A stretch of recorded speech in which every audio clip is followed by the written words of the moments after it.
Hi, Nana hier von Nanas Knits and Threads. Ja, fühlt sich lang an, ist aber gar nicht so lang her, dass wir uns hier gegenüber saßen. Und warum fühlt sich denn so lang an? Ich habe das Gefühl, wir sind rapide in den Herbst hineingekommen.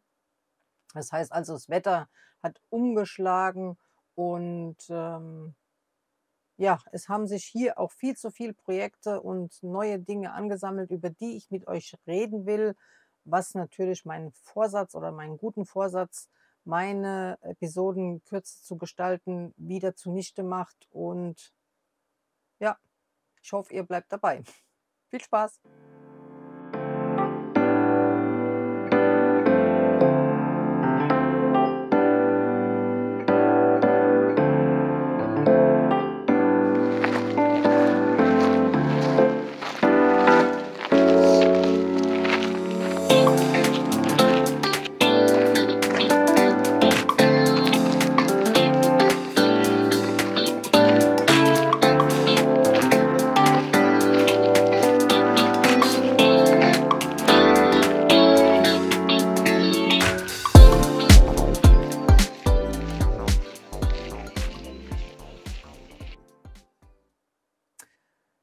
Ja, worum soll es denn heute hier alles gehen? Also zum einen hoffe ich mal, euch geht es gut. Und zum anderen, also endlich können wir Strick rauf und runter tragen, ohne uns Gedanken darüber machen zu müssen, ähm, ja, ob wir denn drin zerfließen oder nicht. Ich finde, die ersten kühlen Temperaturen sind schon da.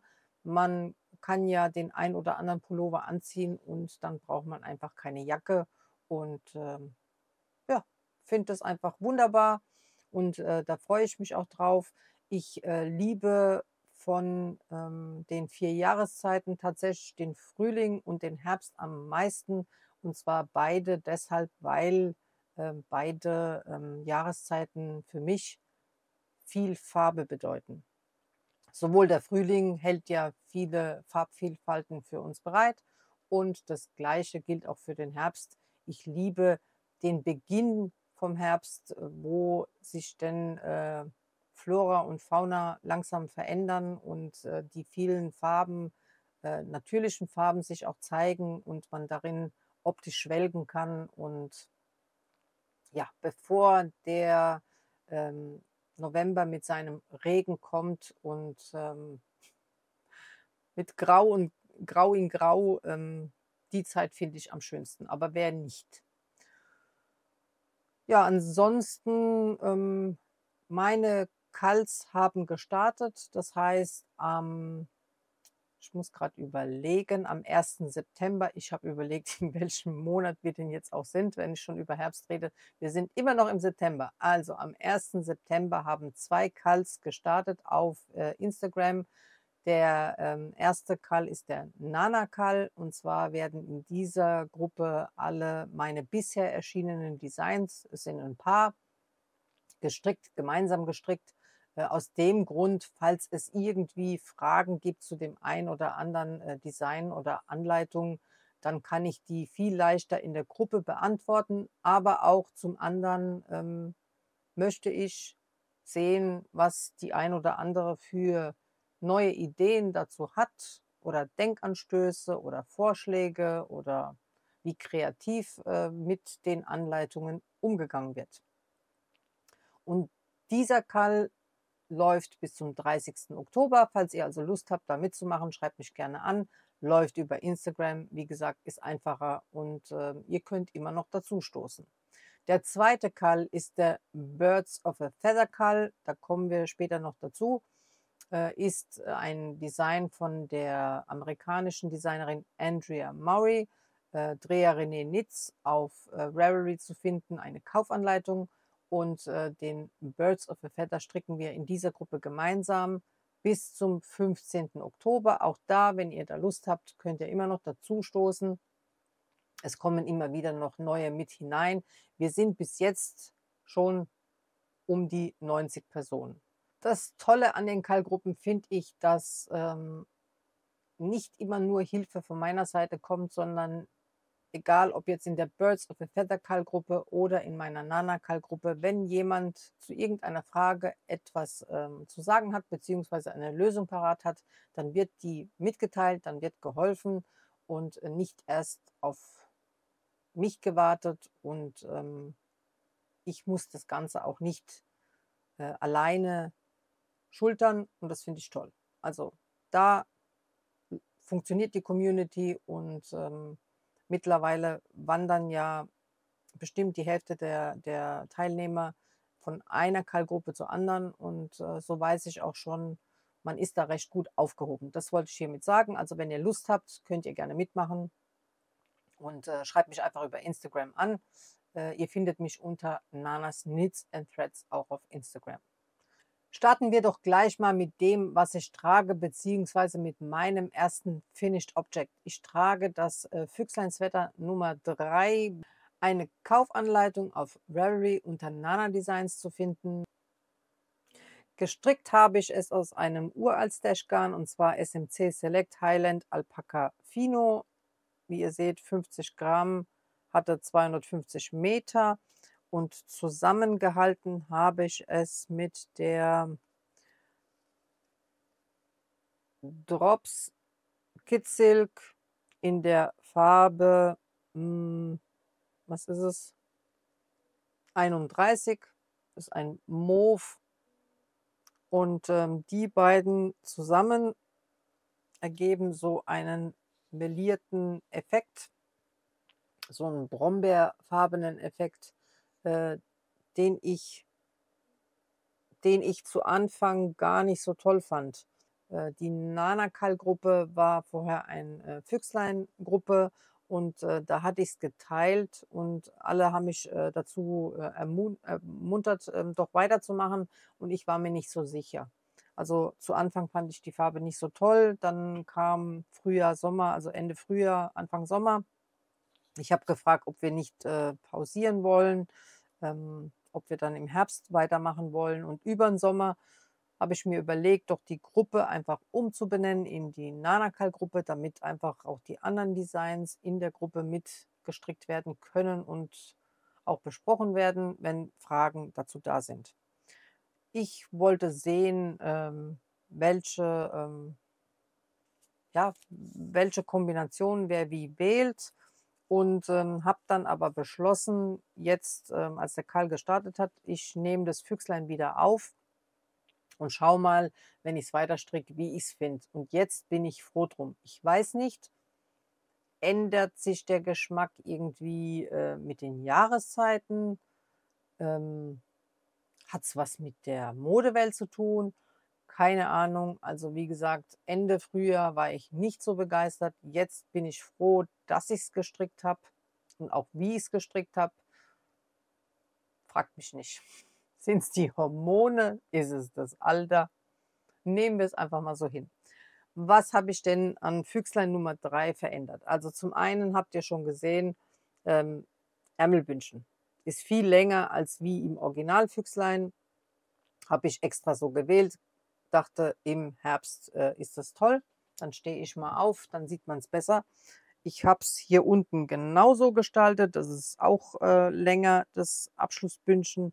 Und die Ärmel habe ich, da habe ich gar keine Abnahmen gemacht. Habe ich einfach gerade runtergestrickt. Das Einzige, was ich gemacht habe, ich habe die linke Masche beibehalten. Das kann man hier so sehen. Ähm, na, die linke Masche habe ich beibehalten, was ja eine Fake-Naht darstellen soll, weil ich finde, dass der Pullover in dieser Maschenprobe eine schönere Form beibehält mit dieser Fake-Naht. Das ist meine Meinung, können wir drüber streiten, aber deswegen ist die drin. Sonst, ich habe die rechten Maschen im Halsbündchen verschränkt gestrickt, habe aber das inseitig eingeklappt. Das heißt also, ihr seht jetzt eigentlich die andere Seite, einfach nur um zu sehen, ob das Halsbündchen dann so nochmal mehr an Stabilität gewinnt und habe dann die erste Reihe einfach gewendet, also einen German Short Row eingebaut, um wieder auf der Vorderseite, also auf der rechten Seite zu landen. Sonst habe ich nichts verändert. Im Füchslein sind im Nackenbereich German Short Rows eingebaut, aber auch unter den Achseln, also im Rückenbereich. Das habe ich gemacht, damit der Rücken hinten etwas mehr, also etwas, es ist vielleicht 2 Zentimeter oder so, etwas mehr Stoff erhält, etwas mehr Länge erhält, weil ich es ganz gerne hinten im Rücken etwas länger habe, wenn ich mich bewege, damit einfach wie ihr seht, stricke ich die Pullover gerne kürzer, da ich High Waist trage und die gar nicht so lang mag und damit einfach der Nierenbereich nicht frei liegt. Das ist der Grund. Zu den German Short Rows möchte ich jetzt aber noch was sagen, und zwar an einem Beispiel, und zwar an dem Pullover, der hinter mir ist. Da hole ich ihn mir jetzt gerade mal ran. Zu diesem Pullover möchte ich noch was sagen, beziehungsweise anhand von diesem Pullover möchte ich was zu den German Short Rows sagen oder zu den verkürzten Reihen. Die können ja auch, müssen ja keine German Short Rows sein. Es gibt ja auch andere Techniken. Der Pullover, den findet ihr im neuen Buch von Veronika Lindberg, Knits to Wear, ist auch auf Deutsch erschienen. Oh, ich weiß jetzt nicht, in welchem Verlag. Ist mir jetzt gerade entfallen, aber gibt es jetzt auf jeden Fall auch auf Deutsch. Das ist vom Lane Publishing. Und zwar durfte ich für dieses Buch beziehungsweise für Veronika Lindberg diesen Pullover teststricken, den sie Playful Palette genannt hat. Der Original-Pullover schaut so aus. Und was ich noch schön finde, es gibt eine hellblaue Variante, die sieht so aus. Wie ihr auf den Bildern erkennen könnt, vor allem hier auf diesem, hat sie keine verkürzten Reihen im Nacken eingebaut. Das habe ich erst gesehen, als wir die Anleitung zum Teststrick zugeschickt bekommen haben. Und lange habe ich überlegt, was ich genau tun soll, denn wie ich schon erklärt habe, im Teststrick kann und soll man das Design nicht verändern. Bin ich voll dafür. Es bringt nichts. Ich bin kein Teststricker, wenn ich also die Ärmel verändere und die Weite verändere und die Maschenprobe verändere und überhaupt. Also dann muss man warten, bis die Anleitung draußen ist und dann kann man das tun. Ich wusste aber, dass ich mit diesem Nacken nicht glücklich sein werde. Mein Halsbündchen sieht jetzt für euch auch anders aus. Das ist aber nach Anleitung gestrickt. Das Einzige, was ich nicht gemacht habe, ich habe es nicht innen umgeklappt und festgenäht. Ich habe es so gelassen, weil ich doch ganz gerne diesen Stehkragen mag. Ich bin im Winter etwas verfroren und habe befürchtet, dass es mir dann einfach wieder um den Hals rum zu kalt sein wird. Nachdem ich dann also überlegt habe, was soll ich tun, habe ich beschlossen, doch die German Short Rows einzubauen für mich, aber um fair zu sein, beim Release das nicht zu fotografieren bzw. zu zeigen, weil, ja, einfach um fair zu sein, weil das nicht 1:1 dann dem Design entspricht und einfach meine Fotos von vorne zu machen und eben nicht als Teststricker zu sagen, hier, ich kann es besser, ich habe es anders gemacht. Also auch heute soll es nicht darum gehen, ich habe es einfach nur anders gemacht, aber das heißt nicht, dass ich es besser kann. Es ist eine Designentscheidung, die Veronika für sich getroffen hat, die einfach eben für mich nicht funktioniert hätte. Sonst bin ich mit diesem Pullover sehr glücklich und das Einzige, was noch ist, ähm, die, ähm, die Weite oder die Ärmelabtrennung erfolgt sehr tief. Hier habe ich, nein, ich habe mich sogar an die Abtrennung gehalten, aber ich hätte mir gewünscht, wenn ich es denn nach Erscheinen gestrickt hätte, dass ich vielleicht 2, 3 Zentimeter früher abgeteilt hätte. Dann wäre das eben im Colorwork passiert, was aber nicht so schlimm ist. Das wäre das Einzige, was ich vielleicht noch gerne verändert hätte. Jetzt habe ich gesehen, dass es auf einem anderen Kanal ebenfalls Thema war, dass hier an dem Design die German Short Rows fehlen. Ich habe sie oben nach dem Halsbündchen vor dem Colorwork gesetzt. Das heißt also, ihr nehmt eure Maschenzahl, ihr teilt die Maschenzahl durch 2. Ihr setzt euch links und rechts auf eure Schulterhöhe einen Maschenmarkierer. Und dann strickt ihr praktisch von Nackenmitte über den ersten Maschenmarkierer drüber. Ich habe hier in dem Fall, meine ich, 3 oder 4 Maschen drüber gestrickt, habe dann meine Wendemasche gemacht und bin dann zum anderen Maschenmarkierer rüber und habe genau das Gleiche auf der anderen Seite gemacht. Das habe ich drehe mal kurz hier die Puppe, das habe ich insgesamt, meine ich, 6 Reihen lang gemacht. Also hin und her sind 2, dann habe ich also praktisch auf der Seite 3 Wendungen und auch auf der. Und dann bin ich wieder ähm, ganz normal da gelandet, wo das Colorwork startet. Wenn ihr die German Short Rows und das Colorwork setzt, bevor ihr den Ärmel abtrennt, dann habt ihr das Problem, dass euer es ist ja ein Rundpassenpullover, dass eure Rundpasse somit noch tiefer sitzt. Das heißt also, das, was ich eben gerade gesagt habe, dass die Ärmelabteilung recht spät erfolgt, die erfolgt euch ja dann noch später, weil ihr habt ja dann hinten noch mehr rein. Also ich würde das nicht vor der Ärmelabteilung am an der Rundpasse machen. Ihr habt die Möglichkeit, nach der Ärmelabteilung, so wie ich es am Füchslein gemacht habe, nochmal zu tun. Da könnt ihr dann nochmal German Short Rows einbauen. Dann sitzt euch der Nacken ein Stückchen höher, nicht viel, aber vor allem hinten ist der Rückenbereich tiefer, weil im Endeffekt durch diesen Mehrstoff ist der Nacken minimal höher, also nicht viel, etwas. Während wenn ihr es gleich hinterm Hals oder unterm Halsbündchen setzt, das auf jeden Fall hier mehr Stoff bedeutet. Ihr müsst also, wenn ihr German Short Rows einbaut, überlegen, was sollen die für euer Strickstück denn bewirken. Ihr könnt nämlich zum Beispiel auch vor dem Bündchen unten nochmal German Short Rows einbauen, also hinten, wenn ihr das etwas mehr über den Po haben wollt. Ihr könnt aber auch, wer großbusig ist, zum Beispiel hier im Brustbereich auch German Short Rows einarbeiten. Jetzt nicht bei diesem Colorwork, aber bei eurem Rundpassen-Pullover, der vielleicht einfarbig ist oder halt eben vielleicht mehr einfarbige Zwischenräume hat, damit ihr hier im Brustbereich mehr Stoff bekommt und dann halt eben mehr an Strecke habt und euer Pullover sich vorne nicht so hoch zieht. Also das sind so die 4 Stellen, würde ich sagen. Die Ärmel lassen wir jetzt mal aus, wo ihr German Short Rows einbauen könnt am Pullover, Halsbereich, Rückenbereich oder hinten am Po oder für die Großbusigen eben im Brustbereich, damit ihr einfach mehr Stoff an diesen Stellen erhaltet. Ja, und zurück zum Füchslein.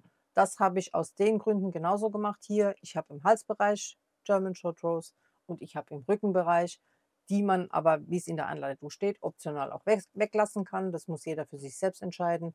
Aber das sind so die Gründe und das wollte ich hier mal euch einfach nur erklären. Mein nächstes Finished Object ist ein Zufallsprojekt, hatte ich nicht in Planung, ist so entstanden, dass in unserer kleinen WhatsApp-Strickgruppe die liebe Strickfreundin Esther gefragt hat, wer hat denn Interesse an dieser Wolle hier, und zwar die Feltro Print von Lana Grossa. Die hat sie aussortiert und ja, hier. Nana hat hier gekrischen, habe gesagt, super, ich weiß auch schon, was ich damit mache. Das wird nämlich ein Geschenk für die Freundin von meinem Sohn, wenn die hier ist, damit die nämlich keine kalten Füße hat. Und zwar sind das diese 2. Ich blende euch mal hier ein Bild ein, wie die Hausschuhe vorher ausgesehen haben, vorm Waschen. Jetzt nach dem Waschen sind sie so. Herausgekommen ist eine Größe 39/40, wird passen. Sie weiß noch nichts von ihrem Glück, aber auf jeden Fall hat sie jetzt warme Füße, wenn sie bei uns ist. Und da freue ich mich drüber. Also vielen Dank, Esther. Die Anleitung ist bei Lana Grossa unter Feltro Print angegeben. Habe ich einfach auf Google eingegeben, habe geschaut, Modelle Feltro Print, und dann kamen schon gleich die Hausschuhe raus. Dachte ich, wie viel braucht man denn? 3 Knäuel. Super, passt. Wird in der Waschmaschine bei 40 Grad gewaschen und hat sich dann selbst verfilzt. Gestrickt waren sie an zwei Abende. Ja, so habe ich es gebraucht. Nach der Arbeit, da hat es gepasst. Musste man nicht viel denken. Hier hinten, ähm, na, hier hinten wurde es zusammengenäht. Habe von mir aus hier oben eine Häkelkante noch hinzugefügt, weil ich nicht wollte, dass die so auseinanderklaffen. Und ja, also danke, liebe Esther, und Lilly wird sich hoffentlich freuen. Tatsächlich heißt sie auch Lilly, also nicht meine Freundin Lilly, sondern die von David. Nun, an dieser Stelle möchte ich sagen, das heutige Video wird gesponsert von der Marke Bob Brad. Das ist eine Wellnessmarke, die von 2 Physiotherapeuten gegründet wurde. Also an dieser Stelle kommt, wie Marion von Willowsnitz gerne sagt, nun Werbung in Reinkultur. Die das nicht interessiert, die wissen, was sie tun können. Die anderen, die jetzt dranbleiben, die nächsten 2, 3 Minuten, da möchte ich mit euch über Folgendes sprechen. Hier seht ihr das Rückenmassagegerät der Firma Bob Brad. Die Stromzufuhr erfolgt über Stromkabel. Während ich also entspannte Minuten mit meinem Lieblingshobby genießen will, lasse ich mich auch gleichzeitig von dem Rückenmassagegerät sanft massieren und ja, meine Muskulatur lockern. Finde ich sehr entspannend, denn so ein Massageabschnitt dauert ungefähr 20 Minuten.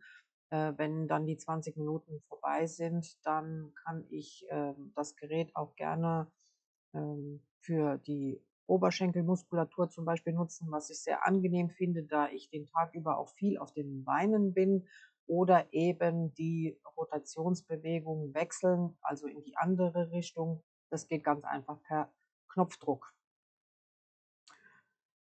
Ja, per Knopfdruck und ganz kinderleicht könnt ihr also praktisch die Rotationsbewegung des Geräts wechseln, um in die eine oder andere Richtung die entspannende Massage zu genießen und eben die Wärmefunktion ebenfalls an- und auszuschalten, je nachdem, ob ihr das möchtet und braucht. Ein kleines Polsterkissen wird ebenfalls mitgeliefert, um das Ganze nochmal bequemer zu gestalten.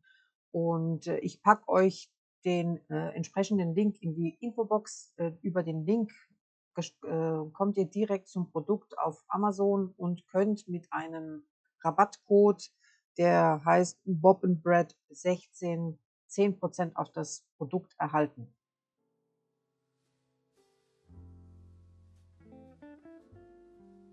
Das Produkt ersetzt euch natürlich auch keinen Arzt- und Physiotherapiebesuch, aber trotzdem habt ihr die Möglichkeit, einige entspannte Minuten damit zu erhalten. Und ich bedanke mich an dieser Stelle bei der Firma Bob Brad, dass ich das für euch testen durfte und in Zukunft bei meinen Lieblingshobbys auf jeden Fall die entspannenden Massageminuten zu genießen. Vielen Dank. Ja, und wie ich schon vorhin gesagt habe, gibt es ja noch eine zweite Kallgruppe, also die Birds of a Feather Kallgruppe. Gestrickt wird dieses Design. Drea René Nitz, Andrea Murray, amerikanische Designerin, zu finden auf Ravelry. Hatte ich letztes Jahr, erst hatte ich das Tuch bei Simone von My Simone gesehen. Ebenfalls im Kanal hier auf YouTube, habt ihr bestimmt schon gesehen. Simone hat ja ein Händchen dafür, ihre Stricksachen schön in Szene zu setzen, beziehungsweise wie ich es mag. Ich sage jetzt mal zum Thema Fashion und Mode umzusetzen. Also es sieht immer sehr ansprechend aus. Und falls ihr Simone noch nicht kennt, geht doch gern auf ihren Kanal. Und Simone gestaltet auch über Kanalmitgliedschaften ähm, weitere Videos, die man dann zum Thema Strick und Fashion anschauen kann und vor allem auch, wie denn Dinge, die sie gestrickt hat, auch an ihrer Mama ausschauen. Also das finde ich sehr interessant und toll und spricht mich an. Das ist mal was ganz anderes. Und ja, deswegen, also Simone hatte mich mit ihrem Birds of a Feather schon angesteckt. Der hatte so einen tollen goldenen Braunton und überhaupt war der ganze Birds of a Feather in diesen ja, goldigen Unterton gestrickt. Dann war ich in Backnang und habe die liebe Marie da getroffen und wir waren auch gemeinsam beim Meet and Greet. Marie von Marble Knitting und ja, sie hatte auch einen Birds of a Feather und den hatte sie auch noch dabei. Ja, und da war es um mich geschehen. Also ich war ja der Meinung, ich brauche keinen und habe es versucht auszublenden, als ich dann ihren in der Hand hatte und vor allem in der Hand, habe ich gemerkt, wie ich diese Haptik von dem Tuch mag und diese Weichheit und diese Luftigkeit und um den Hals hat sich das so toll gelegt. In meiner Kallgruppe waren viele davon überrascht, wie groß das Tuch ist. Ich hatte das in einem Video, wo ich das zum ersten Mal gezeigt habe, schon erwähnt. Ich blende euch mal hier oben die Episode gerne ein, da könnt ihr ja mal vorbeischauen. Und dieses Tuch ist 3,10 Meter, aber man legt es sich zweimal um den Hals und danach hat man ein schönes Volumen, ohne dass es sich so kompakt und fest anfühlt und unangenehm, sondern eher angenehm. So, also mein erster Birds of a Feather sieht so aus. Die Wolle habe ich dann in Backnang gekauft. Da ist Wolle von der lieben Steffi von Zauberkunstgarne dabei, also die mit den Pailletten. Das ist die Lovely Glow, Tarantula. Jetzt habe ich die Farbe überlegt. Und das ist ein Single Garn und zwar von Locoporella. Ich meine, es heißt sogar Grey Fox. Also wie gesagt, in meiner älteren Episode könnt ihr euch das noch mal ganz genau anschauen. Und ich wusste, ich brauche noch einen weiteren Birds of a Feather und war dann in Kassel bei Steffi und habe mir diese zwei Farben ausgesucht. Also sie hat jetzt auch Single Garn und zwar Glamour Single, so heißt es, weil nämlich da na, ein Stellina-Faden mit dabei ist. Sie hat aber auch das Single-Garn ohne Stellina. Könnt ihr mal bei ihr schauen. Das ist die Farbe Fleur de Coeur und zusammengehalten mit der Lovely Glow in Pfirsichkuss ergibt es bisher diesen wunderbaren Farbverlauf. Und wie ihr schon seht, ich hatte es vorhin erwähnt, ist es fast, als wäre es geplant. Ich halte es mal dran. Und zwar hier mit meinem Füchslein. Da wiederholt sich dieser Bärenton im Füchslein. Und ich möchte es wegen dem Mikro nicht näher dran halten, aber ich kann mir das wunderbar zusammen vorstellen und freue mich da auch drauf. Also, wenn ich das jetzt so, ich schaue auf den Bildschirm, wenn ich das jetzt so sehe, fast wie geplant. Das war tatsächlich ungeplant, spontan, einfach in Kassel ausgesucht. Und ja, manchmal weiß einfach die Wolle, was sie werden will und warum. Und in dem Fall, die beiden wussten, die wollen zusammengetragen werden. Also, mein Birds of a Feather Nummer 2 ist im Mache und ich glaube, ich habe schon Nummer 3 ebenfalls im Kopf. Schaut gerne bei der Steffi im Shop vorbei. Sie hat viele schöne Farbvarianten. Ähm, für den Birds of a Feather braucht ihr 2 Stränge Single und normalerweise einen Strang Flausch. Da aber die Lovely Glow mit Pailletten ist, was ja kein Muss ist, habe ich 2 Stränge von der und 2 von der gebraucht. Ihr könnt euch aber auch ein Flauschgarn ohne Pailletten aussuchen und dann habt ihr 3 Stränge insgesamt für dieses tolle Tuch. finde ich absolut strickenswert. Also eine Empfehlung von mir. Und wenn wir schon beim Thema Influenzen, Nitfluenzen sind, Simone war auch schuld. Also ich wollte ja gar nicht kaufen. Aber Simone hat dann in die Gruppe reingeschrieben: Marie, Nana, Edna hat ganz tolles Lama Soft reduziert. Braucht ihr nicht welches? Brauche ich's? Weiß ich nicht, aber ich habe es gekauft. Also ich habe diese tolle Farben gekauft. Und zwar das Lama Soft hat 50 auf 50 Gramm 150 Meter. Ich habe einmal Farbe Nummer 58201 und die Farbe 58204, ein Blushrosa und ein Creme habe ich gebraucht, weil ich wusste, was will ich machen. Ich will na, einen Cozy Walk Schal anschlagen oder das Tuch. Ja, musste sein, musste her, wurde gekauft, war ein super Preis und bisher bin ich soweit. Muster liebe ich, strickt sich gut, wird aus beiden Farbvarianten gestrickt. Einer für mich und einer für meine jüngere Nichte. Blush bleibt bei mir und Natur wandert zu ihr. Lama Soft ist eine tolle Qualität bei Edna. Es gibt auch eine Fingering Weight Lama Wolle und die habe ich auch schon mal gezeigt in einem Bordeaux Rot. Wartet noch auf seine Bestimmung. Beide Qualitäten sind toll. War wie gesagt reduziert, hat ich zugeschlagen.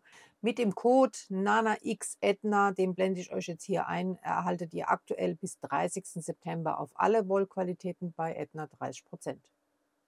Weiteres Garn durfte hier bei mir noch einziehen. Und zwar habe ich bei der lieben Christiane Lisminitz auf ihrem Instagram-Profil diese tolle Färbung gesehen, die sich nennt Rotwein. Und das ist auf jeden Fall ihre Silver Whisper.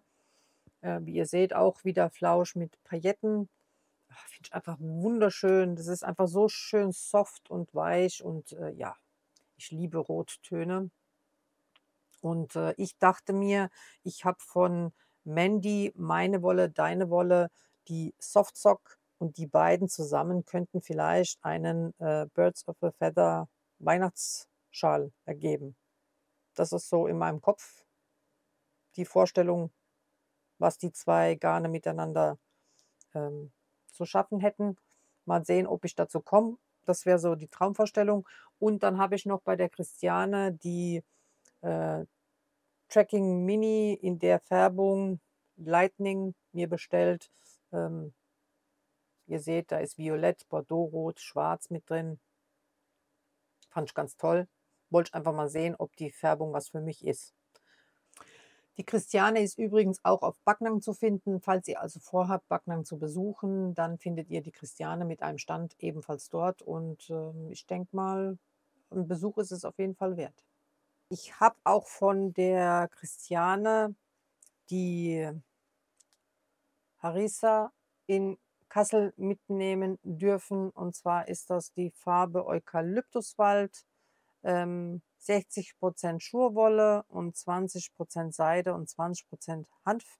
425 Meter auf 100 Gramm. Mikron 19,5 ist angegeben und da habe ich eine Maschenprobe gemacht. Ach, das sieht so schön aus. Tolles Maschenbild mit 4 Millimeter Nadeln für mein neues Design, was ich gerade, ja, das ist, habt ihr schon gesehen, aus einem anderen Garn schon gestrickt habe und jetzt aus verschiedenen Garnen ähm, nochmal stricken möchte, um zu sehen, welche weiteren Garne dafür denn geeignet wären. Da lasse ich mir auch Zeit damit. Ähm, Weiß noch nicht so recht, wann es genau erscheinen wird, aber auf jeden Fall bin ich mir sicher, dass ich aus der Harissa das stricken werde, weil ich die Haptik toll finde. Ich bin begeistert von der Harissa. Das habe ich der Christiane auch schon mitgeteilt. Es ist weich, es hat aber einen kühlenden Effekt, also wie halt eben Wolle kühlend sein kann. Aber ich finde, es fühlt sich schon so an, vor allem wenn man halt ja, Ü50 ist und in den Wechseljahren. Ich bin zwar schon lang durch, aber ist es gar nicht so verkehrt. Also die Harissa ist auf jeden Fall eine tolle Qualität und ich hoffe, dass sie auf jeden Fall noch lange im Programm behält. Wenn ich schon die Mandy erwähnt habe von Meine Wolle, Deine Wolle, ich habe ein ganz tolles Garn von ihr zur Verfügung gestellt bekommen. Und zwar ist es eine Tencel-Schurwoll-Mischung und super weich, super soft. Also wirklich ganz, ganz tolle Haptik. Ich habe diese 3 Stränge von ihr zugeschickt bekommen, schon vor einer ganzen Weile. Und das sind die Farben Rosy Cheeks, Passion Red und Muted Truffle.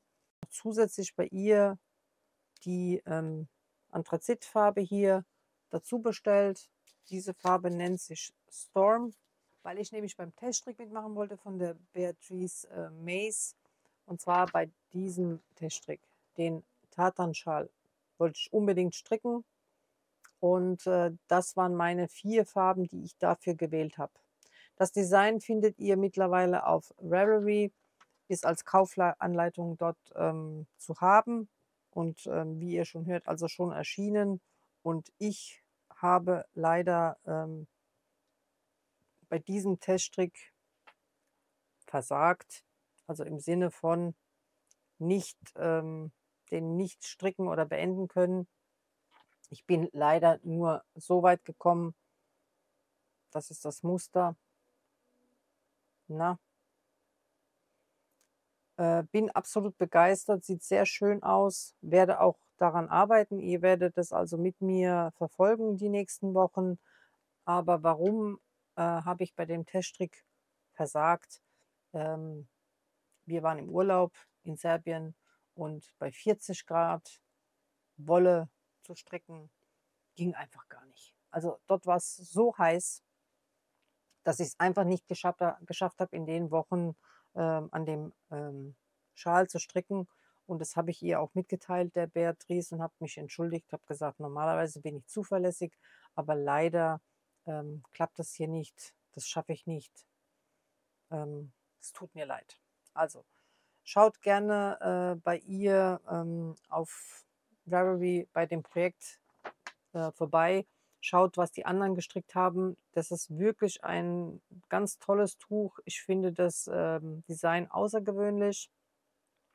Man schlägt in der Mitte ein I-Cord an und strickt dann sozusagen aus der Mitte heraus das Tuch weiter. Und im Moment sind ja sowieso die ganzen Karo-Muster wieder im Kommen.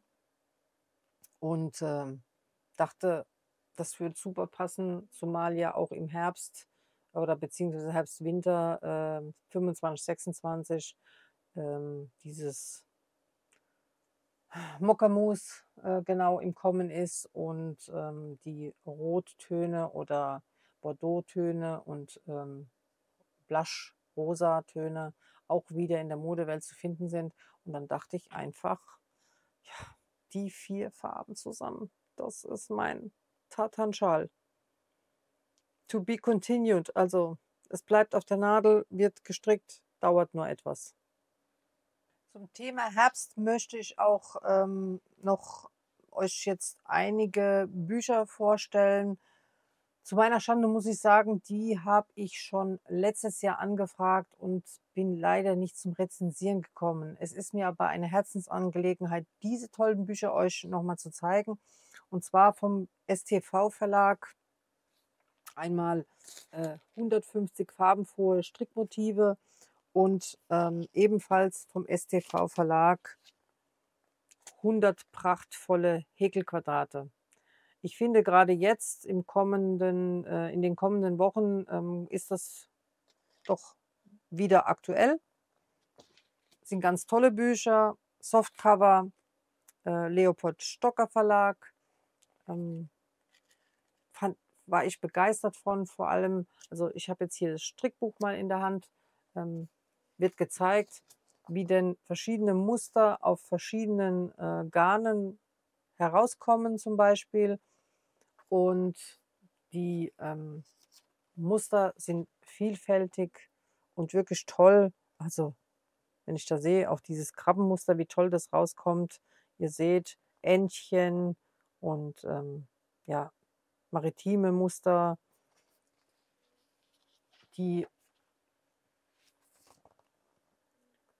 das Buch, die Seiten sind so gestaltet, ihr seht dann immer die Maschenproben und ich habe es jetzt abgeklebt. Daneben ist dann das Chart, wo man die Muster dann sehen kann und abstricken kann. Ich finde, das ist auch sehr deutlich und ansprechend abfotografiert. Finde ich immer toll, wenn denn auch wirklich im Buch die Muster klar dargestellt sind und man nicht lang überlegen muss, in welcher Größe man das jetzt nochmal kopieren soll, damit man es denn erkennt. Die Farben, ihr seht, es ist wirklich farblich auch gut dargestellt. Also ich kann das nur empfehlen. Ich liebe Musterbücher, sage ich ja immer wieder, aber das ist ein tolles.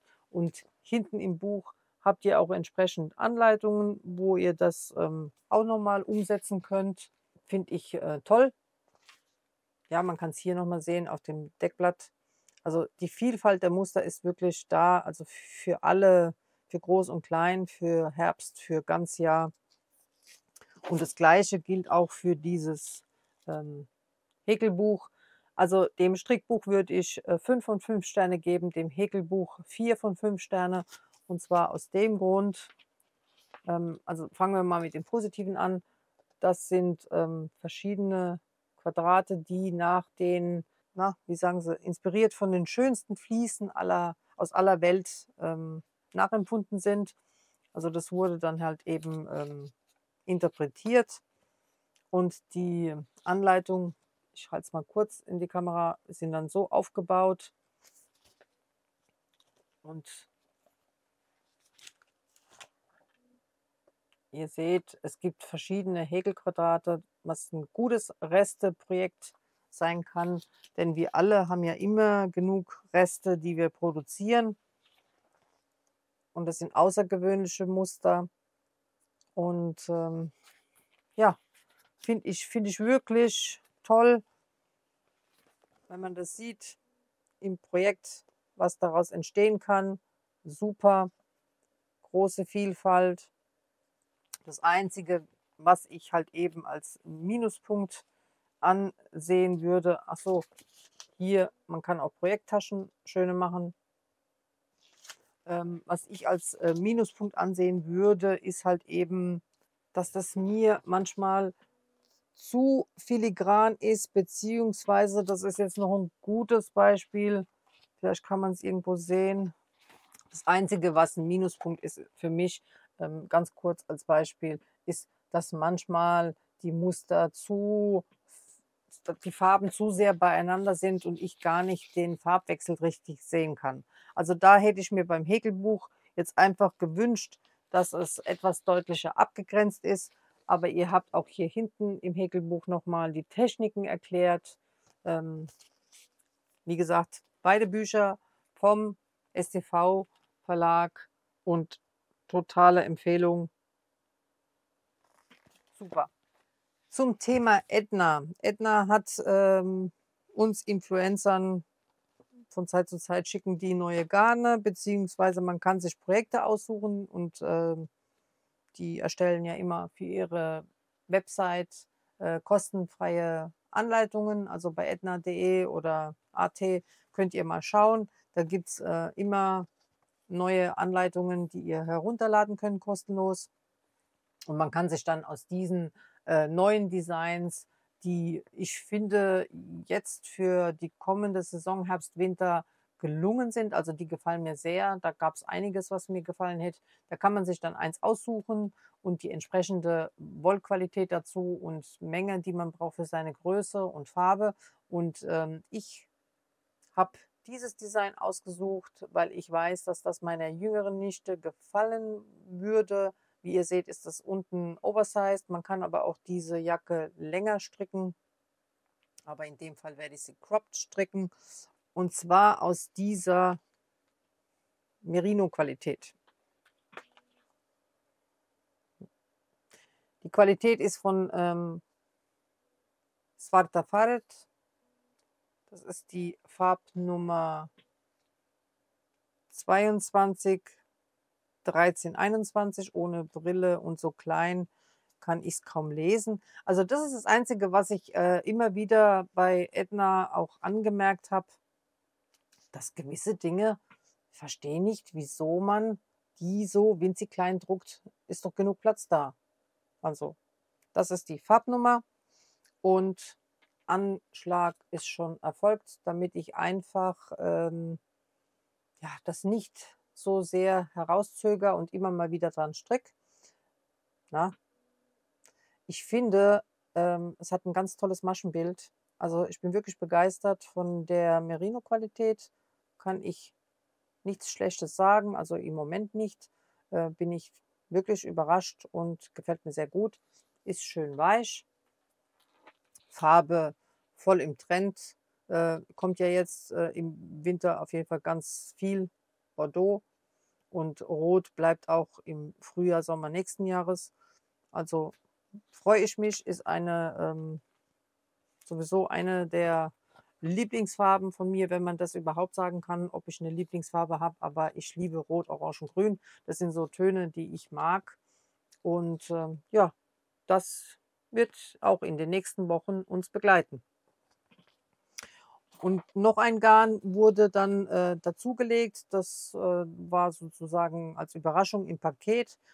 Ulrika Tweed. Ne? So, jetzt auch ein Garn von Svata Fadet. Haben die wohl neu aufgelegt oder neue Farben. Die Farbnummer ist die 33704. Und wie ihr seht, ist ein naturfarbenes Tweedgarn mit Nupsis drauf in grün, rot, violett, was es da so gibt. Und zuerst, also die hatten auch eine Anleitung mit bei für eine Mütze. Ja, die hat mich jetzt nicht so vom Hocker gehauen, sage ich ganz ehrlich. Dann habe ich gedacht, naja, was fängst du mit so 2 Knäueln an? Wusste ich nicht. Und dann habe ich gesehen bei der Jen, also Jennifer Shields Toland Design, JST Design auf Ravelry zu finden. Für sie habe ich schon einige Male Test gestrickt. Sie hat ihre Anleitungen auch auf Deutsch übersetzt, ist eine Irin, die in New York lebt und da ihre Strickdesigns gestaltet. Und sie hat das ganz neu herausgebracht, das Riptide Scarfett. Da habe ich ja auch den Polunder schon gestrickt, von den Riptide Polunder letztes Jahr. Und eigentlich sogar 2. Einmal in V-Ausschnitt und in Rundausschnitt. Die sind beide bei meiner Schwester. Und dann dachte ich, okay, das gefällt mir, das stricke ich. Und dann habe ich jetzt schon mal, na, hier, so viel gestrickt. Und gefällt mir sehr, sehr gut. Das ist die, na, das ist die Spitze dazu. Und ich finde, na, machen wir mal so, ich finde, das ist ein gutes Projekt gewesen jetzt oder ein guter Entschluss für diese 2 Knäuel, die da haben. Auf 50 Gramm sind es 100 Meter, also Decay-Stärke. Ihr braucht also einen Strang Decay für dieses Scarfett. Ein tolles Tüchlein. Sind ja jetzt im Trend, macht ja jetzt fast jeder Designer, macht so ein Tuch. Das gibt es in 2 Größen, etwas schmaler und breiter. Ich schaue gerade, ob es noch irgendwie ein Bild gibt. Nein, aber ich blende euch mal hier die Jen ein, wie sie es trägt. Und tolles Design zu finden, wie gesagt, auf Ravelry. Ich weiß jetzt nicht, ob das schon aktuell auf Deutsch übersetzt ist, aber das ist so super geschrieben, das ist nicht schwer. Also da habt ihr ja Rechts-Links-Maschen und einfach nur links und rechts dieses kleine Muster. Das schafft ihr und Google Translator übersetzt euch das, traut euch ran, ist zu empfehlen. 2 weitere Bücher möchte ich euch hier jetzt nochmal vorstellen. Und zwar das erste ist 52 Weeks of Scrap Yarn vom Leine Publishing. Ja, Name ist Programm, fand ich toll. Habe ich auf Instagram gesehen, dachte ich, ist bestimmt das eine oder andere Projekt dabei, was ich verarbeiten könnte. Denn ganz ehrlich, Restegarne haben wir doch alle. Und dann habe ich auch diese Strickjacke gesehen, die fand ich richtig cool. Da werden die roten Elemente nämlich als Duplicate Stitch aufgestickt. Ob jetzt da viel Restegarn mit eingeflossen ist, weiß ich nicht, aber toll fand ich die schon. Dann habe ich auch gesehen, dass eine Deutsche, die Imke von Natusius, ebenfalls ein Sockendesign für dieses Buch gestaltet hat. Sieht cool aus. Wenn ich das richtig verstehe, ist es auch eine also Patchwork-Socke, beziehungsweise halt auch eine neue Technik.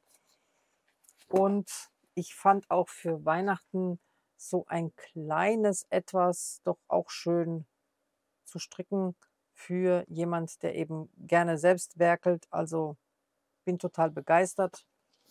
Leine macht sowieso immer tolle Bücher. Bin ich immer schwer beeindruckt, wie die aussehen. Die Haptik, die Fotos, die Aufmachung, immer sehr deutlich. Also 52 Weeks of Scrap Yarn. Übrigens in meiner Nanakal-Gruppe haben wir diskutiert, beziehungsweise ich habe beschlossen, nächstes Jahr wird es einen Restekal geben, aber das werfe ich jetzt hier einfach nur mal ein, behaltet es im Kopf. Mit MyUFO und Restekal ist auf jeden Fall schon mal geplant. Und noch ein Buch ist hier angekommen vom DK Verlag, und zwar Granny Squares, das Granny Squares Musterbuch, 125 originelle Designs. Und die Autorin Katie Mitchell, sorry, kostet 19,95, ist Hardcover, ist für diesen Preis also absolut top. Ihr habt da drin also Designs noch und nöcher. Aufgebaut ist das Buch. Ich schlage es mal auf. Wie ihr seht, Frühling, Sommer, Herbst, Winter, alles mögliche Themen, mehrfarbige Techniken, Strukturen und so weiter. Ihr werdet da durchgeführt. Die Anleitung gibt es sowohl als Chart als auch in Schriftform. Und ich finde einfach, die Projekte sind so süß. Also es gibt für groß und klein, gibt es da wirklich verschiedene Themen, die man umsetzen kann mit Restegarn und vielleicht als Weihnachtsgeschenk jetzt schon. Schaut mal. Eine schöne Decke, ein schönes Kissen, ein kleines Täschchen. Ich finde auch ist das nicht goldig als Krabbeldecke oder so. Also bin absolut begeistert. Und auch von der Deutlichkeit der Aufmachung der Anleitung. Das gefällt mir sehr gut. Ne? Ich mache es mal so. Also ist absolut toll. Ein Quadrat, unendlich viele Möglichkeiten, das stimmt. Ach, schaut mal da, ein Flamingo. Also, es ist ebenfalls eine Empfehlung von mir. Ein Buch ist schöner als das andere. Also nicht, weil ich es jetzt sage, es ist wirklich so. Also ich bin echt begeistert, was für Strick- und Anleitungsbücher in letzter Zeit auch herauskommen. Also hoffe, es war was für euch dabei. Und jetzt kommen wir noch mal zu einem letzten Projekt, was ich aktuell auch in Nanakal stricke. Und zwar geht es um mein Spring Break Cardi. Wir reden hier von dem. Ist ebenfalls eine Kaufanleitung auf Ravelry. Gestrickt ist dieser Cardigan Big Mohair von der Steffi von Zauberkunstgarne. Sie hat auch Big Suri als Alternative für alle die, die Mohair nicht so gut vertragen. Auch wenn ich begeisterte Mohair-Strickerin und Trägerin bin, das ist einfach mein Lieblingsgarn. Also ich stricke schon immer gerne mit Mohair und das bleibt einfach mein allerliebstes Garn. Aber auf jeden Fall, Steffi hat für die Empfindlichen von euch auch die Big Suri. Bei dieser Spring Break Variante, wie ihr seht, unterscheidet sie sich etwas vom ursprünglichen Design. Habe ich nicht viel verändert, außer dass ich mit herkömmlichem Mohair gestrickt habe. Heißt also mit der Lace Weight Variante.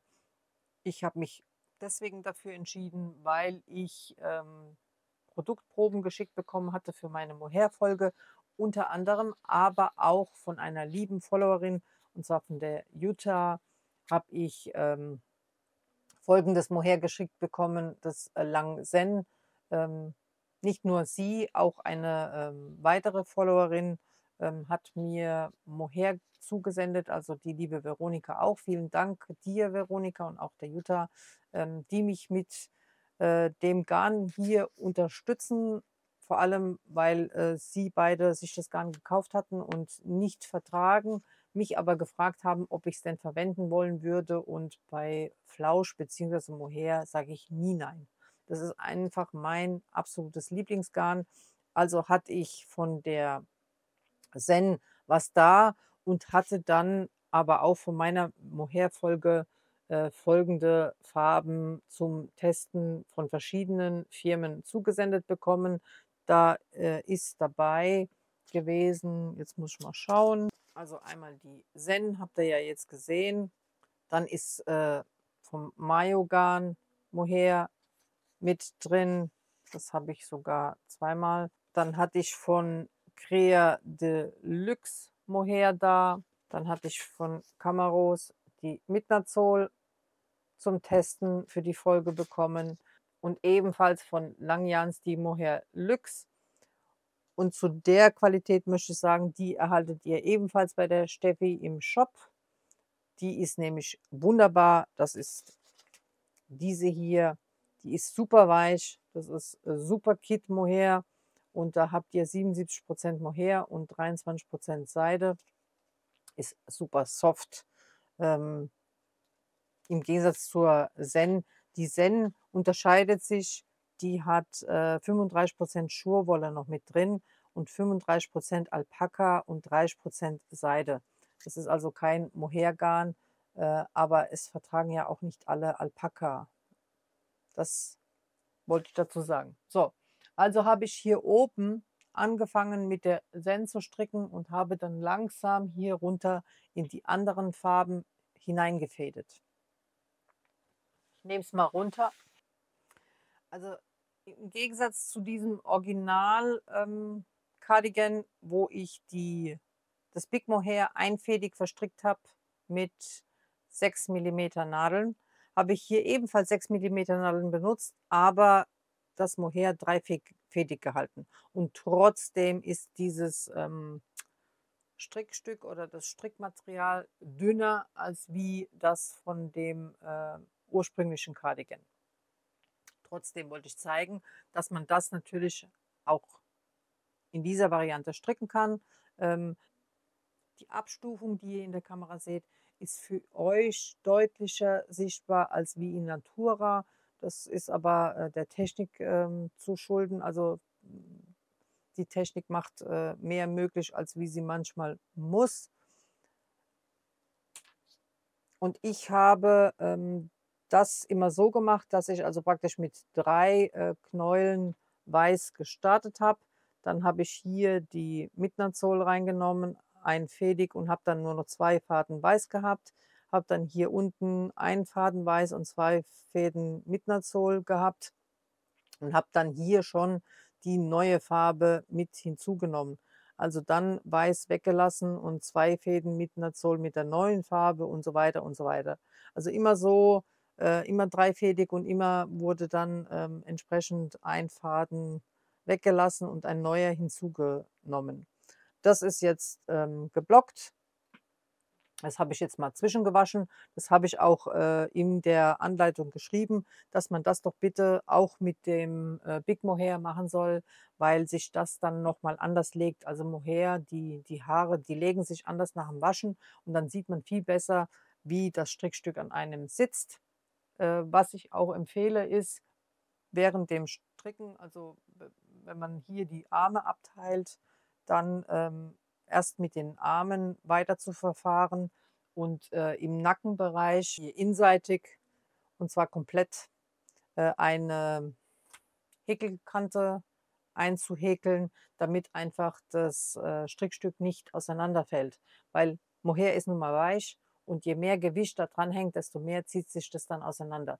Die Häkelkante bewirkt aber, dass das Strickstück auf der Stelle bleibt. Also sprich, der Kragen euch nicht auseinanderklappt oder oben halt eben die Schulter nicht auseinanderklappt. Ihr kennt es ja auch von eurer Kleidung, da ist ja immer so ein Silikonband oder wenn es hochwertig verarbeitet ist, ein Silikonband mit eingearbeitet, das genau den gleichen Effekt hat.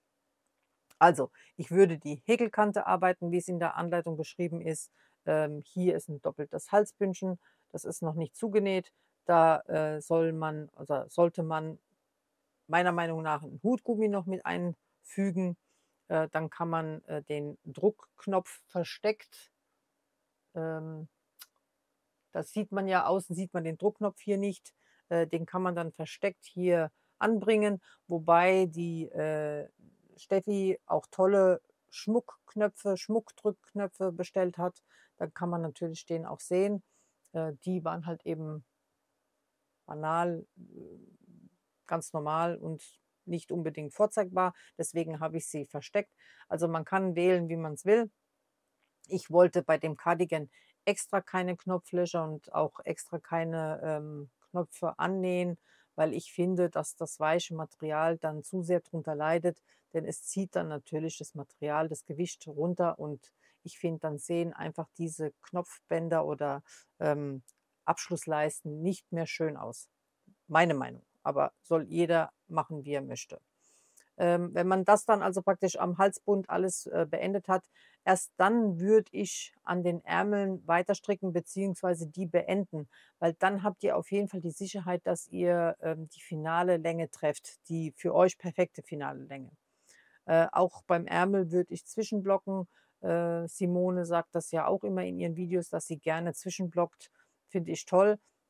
Habe ich früher nicht gemacht, würde ich heute auf jeden Fall empfehlen. Vor allem dann, wenn ich will, dass es ganz auf den Punkt sitzt, dann würde ich mir den Schritt doch immer zwischendurch vornehmen und einfach das so machen, damit einfach wirklich das Endergebnis top ist. Ja, und jetzt habe ich halt, wie gesagt, auch zwischengeblockt, weil ich sehen will, wie lang soll denn mein Bündchen werden, weil wie ihr seht, soll das jetzt ein kurzes Jäckchen geben, einfach weil so viel Material da war und weil ich einfach eine andere Variante stricken wollte. Das Einzige, was ich hier auch noch verändert habe, ist, dass ich an den Seiten nicht glatt rechts, sondern eben die neu aufgenommenen Maschen rechts, links gestrickt habe, damit einfach auch das Jäckchen sich ein bisschen mehr zusammenzieht und dann nicht ganz so weit ist wie halt eben diese Strickjacke, diese lange, was ja das Wort Jacke dann auch nochmal unterstreicht. Und ja, ich glaube, ich habe jetzt nichts vergessen. Ich finde, es hat also einen ganz tollen Fade-Effekt. Man kann das also mit den eigenen Mohair-Resten farblich gut variieren. Ich werde jetzt mit den Ärmeln weitermachen, bevor ich das Bündchen unten beende, um einfach zu sehen, wenn die fertigen Ärmel dran sind, wie breit, wie lang möchte ich denn mein Bündchen haben. Steffi, wie gesagt, hat die Mohair-Qualität von Langjahns, die ich empfehlen kann. Na, die Mohair Lux. Wo habe ich jetzt das Etikett? Da. Also Steffi hat auf jeden Fall diese tolle Mohair-Qualität bei sich im Shop. das Big Mohair und auch na, Big Suri bei sich dabei. Und wer das Garnpaket für den Spring Break Cardi kauft, bekommt die Anleitung umsonst bei ihr. Also sprecht sie an, auch im Shop. Da könnt ihr gleich die Anleitung umsonst mit dazu bekommen. Ansonsten ist die Anleitung einzeln auf Ravelry als Kaufanleitung zu haben. Ja. Und jetzt sind wir am Ende angekommen. Ich habe noch vieles euch zu zeigen und worüber ich auch mit euch reden will. Aber wie gesagt, das hebe ich mir für die kommende Folge auf. Aber am Ende möchte ich jetzt noch mal über Folgendes sprechen. Und hat sie ja jetzt eben schon erwähnt.